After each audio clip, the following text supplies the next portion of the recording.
कोई तंबू एक बेलन के आकार का है जिस पर एक शंकु आरोपित है। यदि बेलनाकार भाग की ऊंचाई और व्यास क्रमशः 2.1 और 4 मीटर हो तथा शंकु की तिर्यक ऊंचाई 2.8 मीटर हो तो इसके कितना कैनवास लग गया है। कितना कैनवास लग गया है यानी इसको ढकने में कितने चादर की खपत है। तो सबसे पहले हम एक बेलन बना लेते हैं जिस पर ये शंकु है। तो एक बेलन बना लेते हैं। चलिए एक बेलन बना लिए। बेलना आधार जो है बेलनाकार है प्लस इस पर जो है एक इस पर क्या है एक शंकु है। चलिए इस पर एक शंकु है तो शंकु को थोड़ा इसको पीछे कर लेते हैं।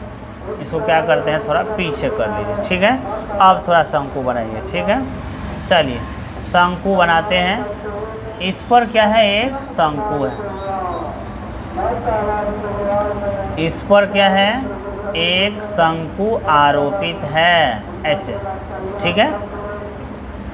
एक शंकु आरोपित, एक क्या है एक है बेलन और एक क्या है शंकु। अब कह रहे इसको अगर ढकना है, इसको अगर कपड़ा से ढकना है तो कितना कपड़ा लगेगा, कितना कैनवास लगेगा।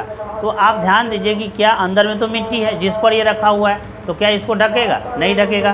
तो केवल कौन सा भाग ढकेगा, केवल ये वाला भाग आपको ढकेगा, ये वाला भाग ढकेगा, ये ढकेगा और ये ढकेगा। जबकि दिया हुआ है क्या क्या आपको दे लें, ये बेलन का जो क्या है, बेलन का जो त्रिज्या होगा वही इसका त्रिज्या होगा। बेलन का क्या दिया हुआ है, बेलन का दिया हुआ है आपको ऊंचाई और व्यास। तो ऊंचाई कितना है, बेलन की ऊंचाई दिया हुआ है आपको, बेलन की ऊंचाई दिया हुआ है आपको 2.1, बेलन की ऊंचाई 2.1 और इसका जो व्यास है वो दिया हुआ है आपको 4 दिया हुआ है। यानी व्यास दिया हुआ है 4 तो त्रिज्या निकाल लेंगे d/2, 4/2 यानी कितना हो गया 2 हो गया। और बेलन की ऊंचाई दिया हुआ है 2.1 मीटर दिया हुआ है। जबकि इसका जो तिर्यक ऊंचाई है L वो भी दिया हुआ है, किसका, शंकु का। कितना दे लें 2.8 दे लें। अब आपको निकालना है क्या, आपको निकालना पड़ेगा क्या, R निकालना। R तो दे लें, H सब कुछ दे लें। चलिए निकालते हैं इस कैनवास, इसमें लगे कैनवास का क्षेत्रफल। तो कैनवास का क्षेत्रफल क्या होगा, कैनवास का क्षेत्रफल होगा। सबसे पहले तो इसको ढकेंगे, इसका क्षेत्रफल क्या होगा, ये वक्र पृष्ठ है तो 2πRh और ये शंकु है तो शंकु का पृष्ठ क्षेत्रफल क्या होता है πRl होता है, ठीक है। चलिए अब इसमें कुछ कॉमन है तो ले लीजिए। क्या कॉमन है, पाई और R कॉमन है, बच गया क्या 2h और यहाँ से L बच गया। पाई का मान 22/7। चलो R का मान ले लेते हैं, कितना है 2 H का मान कितना दिया हुआ है 2.1 और L का मान कितना दिया हुआ है 2.8।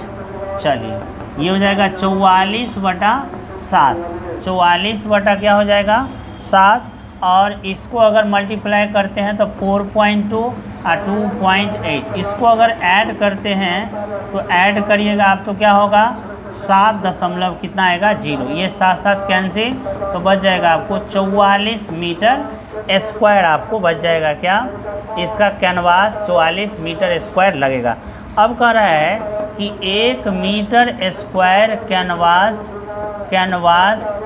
का मूल्य जो है 1 मीटर कैनवास का मूल्य है 500 रुपया, ठीक। तो बताइए 44 मीटर स्क्वायर कैनवास का मूल्य क्या होगा, तो 500 गुने कितना हो जाएगा 44, ये हो जाएगा 0 0 0 और कितना हो जाएगा 2, 5 को 20, 5 को 20 2 22, इतना यानी 22,000 रुपया आपको लगेगा इसको ढकने में। ये वीडियो यहीं पे समाप्त होता है। Thank you.